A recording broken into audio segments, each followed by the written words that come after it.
Okay, so I wasn't sure how to make this video because I really didn't want to make it. Since living this homestead lifestyle for the last 8 years, we've been pretty successful with raising animals. And I'm talking about first time raising animals, first time raising chickens, first time raising egg layers, raising our broilers, going from chickens to a larger animal like pigs. Even raising pigs for the first time was successful. And then from pigs, we graduated to the 2 beefy boys. That was 100% successful. In back of my mind, I knew eventually something is going to happen. Well, this is the year. This is the year of finally not being successful introducing a new animal. We just got our sheep maybe a month, and the first morning of our new sheep, we lost 2. We haven't even had them for 24 hours. Then there was 2. The 2 sheep that we had after that, it was fine. And you know, we moved them around a couple times and pretty easy. They respected the netting. Now the farm that we bought them from raised them on netting, so they were used to netting.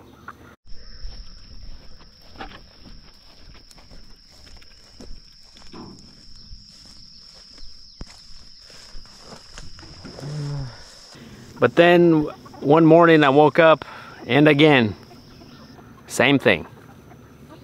It happened.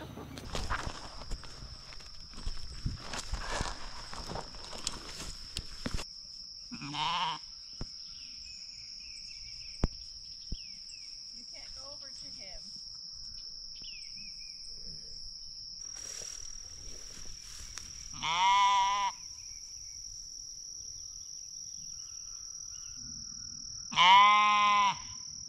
So we have a couple choices here. We could process the sheep, put them in our freezer. But I feel like he's still pretty little, and it honestly won't be worth it, really. Also, another choice I was thinking is my farmer friend that we bought him from, see if he would buy him back. And they said they would, because they have more sheep, mainly milking sheep. So they would, and they would just raise them up with the other ones and then process them later. But keeping him by himself is not the option.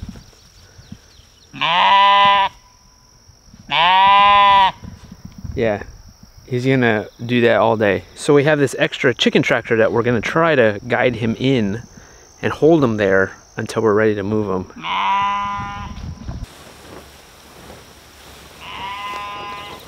This is why I wanted to kind of train him to come to me with alfalfa and treats, but they just never really warmed up to me yet. I mean, how long have we had them? A month? A month? Maybe a month? Yeah. So they're still skittish of us.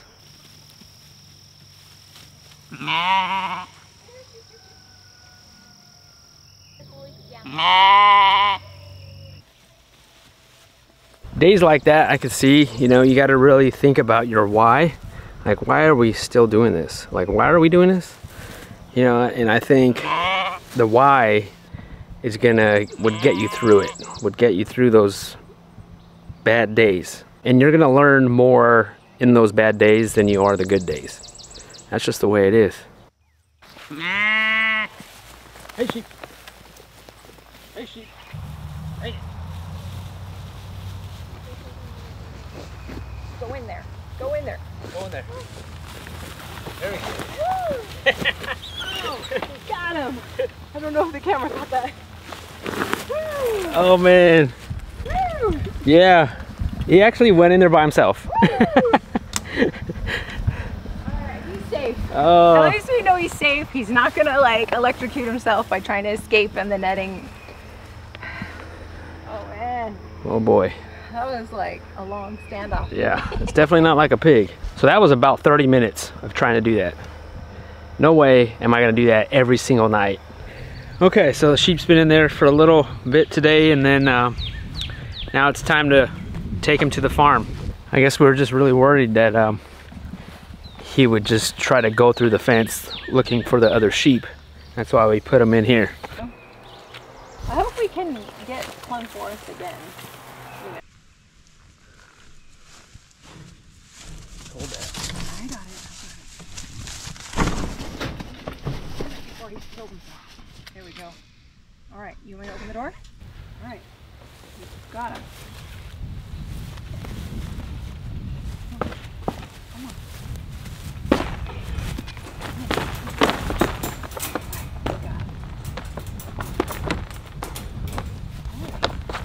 All right.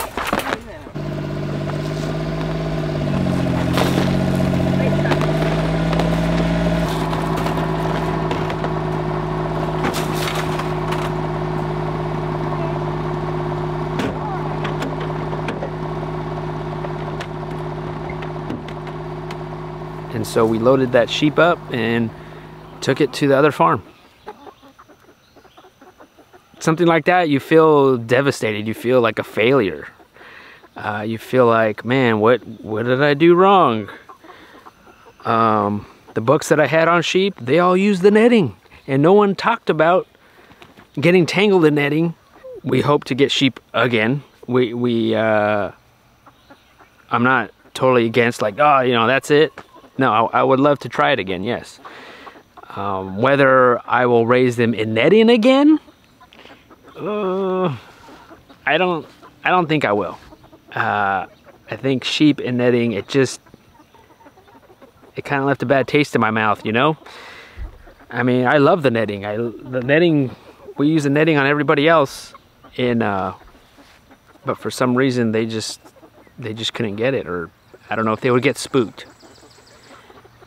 And then what I did realize though, lately I've been seeing some deer come down in the morning, like early in the morning. They'll come down this fence line, and this is about where the sheep were.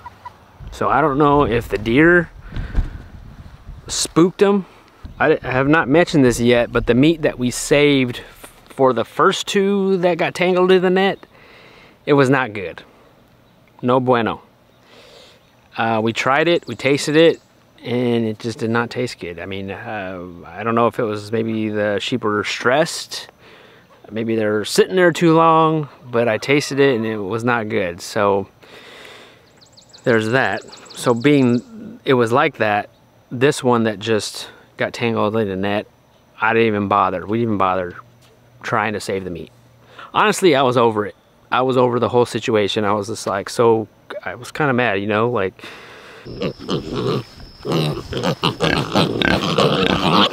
Hey,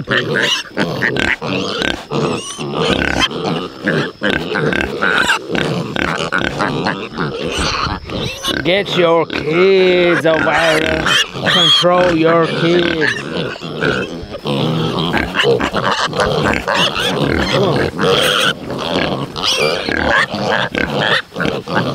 Excuse me.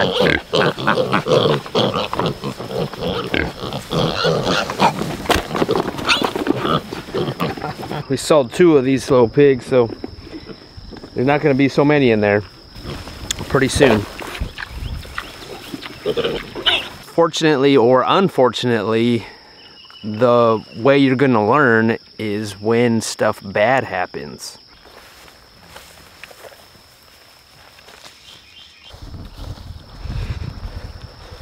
Yeah, this grass is off the charts. I've been working on getting see if I get a couple steers here, because it's time, man. It's time to get them, and I've been trying to get some. You know, animals are hard to get sometimes. You can't just go on Amazon and buy one. Zeke! Zekey, baby.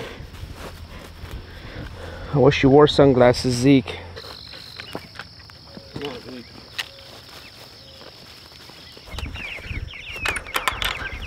Hey, meatballs.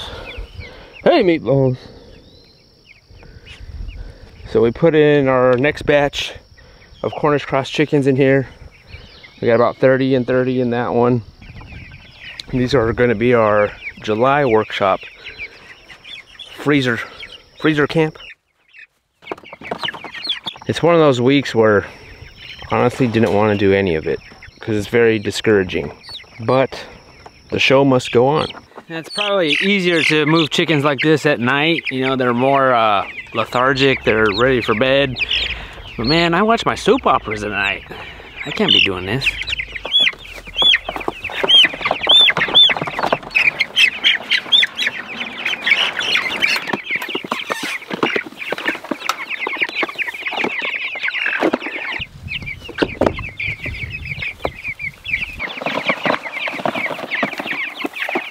Summer chickens, meat chickens, are more feisty than spring, winter chickens. They're not trained yet.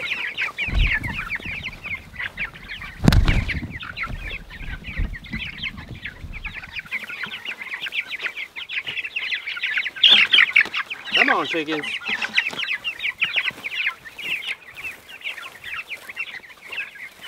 There we go. Yeah, more feisty. These guys are super alert and they look really healthy. Usually in the summer it's like that with the meatballs. Other animals depend on you. The other animals don't care if an animal dies. They're still hungry. They still need water. They still need to be moved. And it's almost like you don't have time to really think about it. It happened, and then you move on. When they're this little, well, they're not too little, but still, when they're this little, you kind of be mindful of the bottom here at the floor. The grass is not level. See if there's any open spots. We're looking good there. I'm checking on this one, we're looking good. You know, maybe have a couple 4x4s. If there's a little gap there, stick that there. Or if there's a piece of branch or part of a tree falling down or something, you just grab that and kind of stick it and fill the gaps.